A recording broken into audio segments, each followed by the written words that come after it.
Our next speaker, and that is Dr. Jan Ewing, Impact Fellow, Creating Paths to Family Justice from the Law School of University of Exeter. Jan is a research fellow in the law school. Her research over the past decade has centred on out-of-court dispute resolution processes, particularly the voice of the child in such processes. She's the academic member of the Family Solutions Group set up by Mr. Justice Cobb in 2020, with a brief to give fresh and focused attention to improving the experiences of and opportunities for separating families away from the family court. Her role on the Family Solutions Group was to review services to children. So I think within that, she's going to have an awful lot of really good insights to offer us where we are at the point in our journey here in this jurisdiction. And prior to entering academia, Jan was a family law solicitor and trained mediator. So over to you, please. Thanks, Jan. Thanks so much. So if I can just share my screen, I'm hoping people can see that. See that screen? Yeah, okay, great. So yeah, thank you ever so much for inviting me to join you today. As you've heard, I'm Jan Ewing from the University of Exeter, and I was the academic member of the Family Solutions Group. And the Family Solutions Group called for a reframing of our response to separation, but we're doing it from within a system that's a bit of a curate's egg, you know, it's good in parts. So how exciting for you to have an opportunity really to start, if not from scratch, well, certainly from within a system that doesn't have all of the constraints that we work within. So today I want to outline to you just a little bit about what I think we might have right in England and Wales, but also some recent reports that have shown that we do still have some way to go before the family system is safe for all children and their parents. So then what have we got right in England and Wales? Well, we've got the Children Act, which we've had for over 30 years, and that places the welfare of the child as its paramount consideration. We've had a well-established mediation profession for a number of years, and that's funded where eligible. And again, the welfare of the child is central to that. We have rules there that require the applicant to attend a meeting to hear about out-of-court dispute resolution processes before making an application to the court where that's safe to do so. We have CAFCAS, which is the independent body that represents the best interests of children in the family courts. We have a structure of rules and practice directions, which again, are very child focused and place the child at the centre of that. And yet we titled the FSG report, What About Me? Because we were very conscious that in fact children's voices are often forgotten when decisions are being made when parents separate. So what about the pitfalls then? What have we encountered in England and Wales that you might wish to avoid?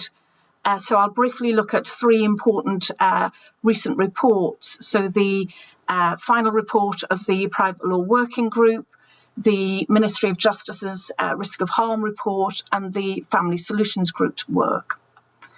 So in terms of the Private Law Working Group, amidst really growing awareness about the significant harm that children can face when parents are in conflict, the Private Law Working Group found that the Child Arrangements Programme, which is the rules governing private law applications, really haven't been successful in some of their core messaging around encouraging parents to exercise decision-making for their children.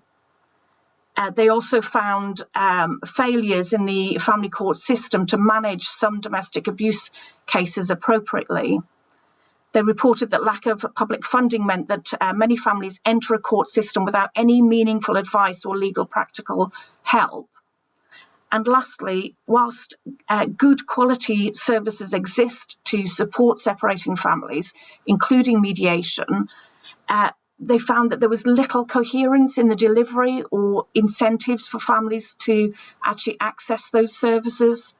So failings then around messaging, around safety, funding, and the coherence of support.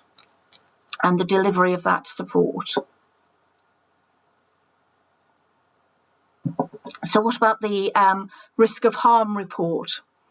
Well, similar to really your experience here, that concluded that too often the voices of children who've experienced domestic violence just go unheard, either through lack of consultation in the court process, or if heard, then they're muted in various ways. When they do happen, consultations are brief, and the pro-contact culture means that children are only heard when they're expressing a wish to have contact. And lastly, children are rarely consulted on how arrangements are working for them once an order has been made. And that underscores the importance, as recommended by the Family Solutions Group, of building in mechanisms for review and a legislative route for young people to whistleblow if they find themselves in a dangerous situation. And then the FSG report, it made a number of recommendations, but I'm highlighting just 3 here that might help shape how you build your child-centred response to parental separation. So firstly, messaging is so important. A coordinated national public education system is needed to help parents understand the impact of ongoing conflict on their children, and that how they separate will have a big impact on how their children manage the separation and thrive in the future. Secondly, there's a need to triage the needs of the family at an early stage with safety as the absolute priority. And thirdly, the FSG recommended a matrix of Article 12 compliant support services for young people so that their voices are heard in a meaningful way in practice and not only in theory. Just thinking about that public education message, this slide shows a newly launched campaign in England called the Parent Promise. And this is a promise that intact parents make to their children to put the child's needs first if they ever do separate.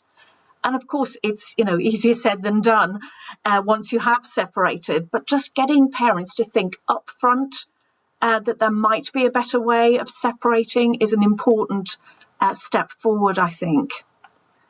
And then I've listed here just some of the stakeholders that will be key to get on board to make this, reimagined system work. So that includes, of course, parents, but also lawyers, the judiciary, the mediation community and other professionals working with separated families, potentially schools. I've been working with colleagues on the Family Solutions Group, and we've devised some lesson plans for teenagers around their rights when parents separate, which we've called the rights idea. And the lessons support young people whose parents have separated, but they also outline the alternatives to court so that hopefully that next generation and their children may have a better experience of parental separation. And the 2 organisations that support relationship education and citizenship teaching in England have just granted quality mark assurance to the resources. And in England, we find that there's a lot of good work is going on amongst professionals working with separated parents, but often in silos.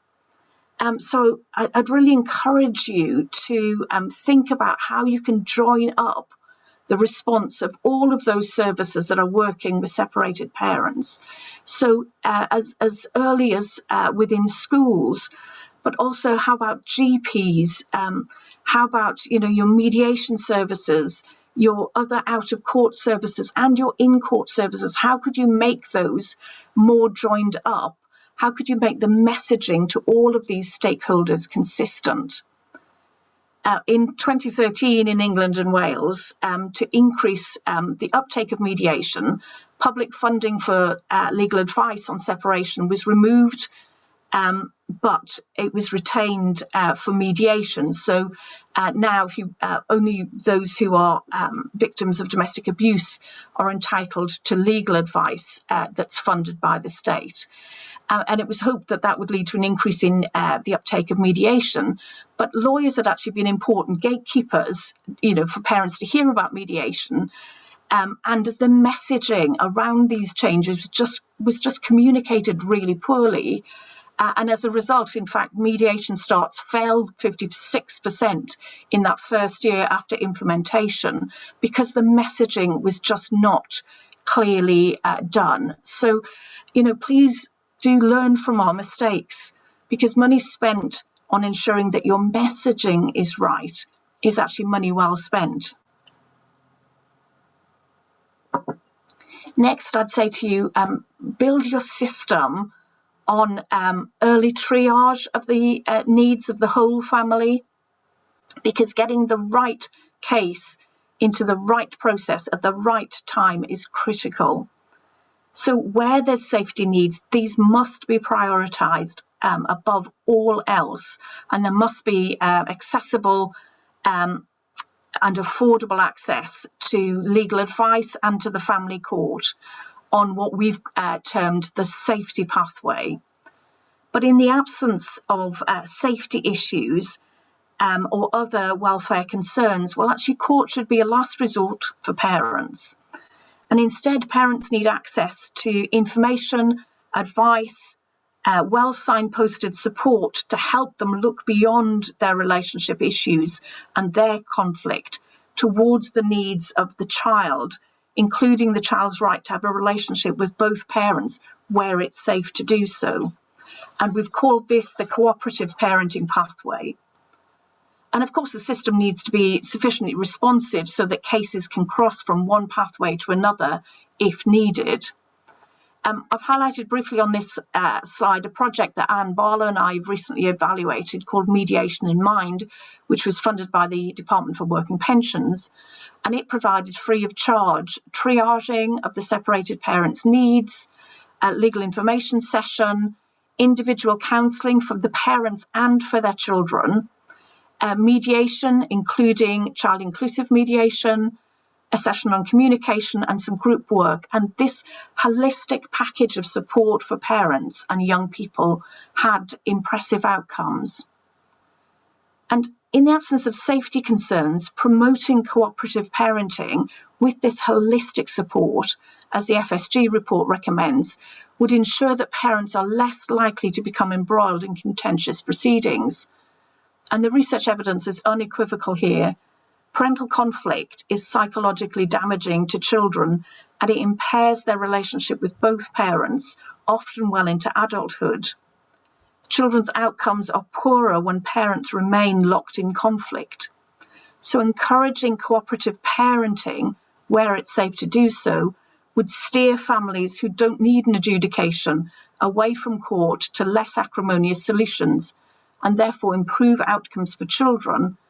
And at a time of rising court applications, it would help to reduce the burden on the family court.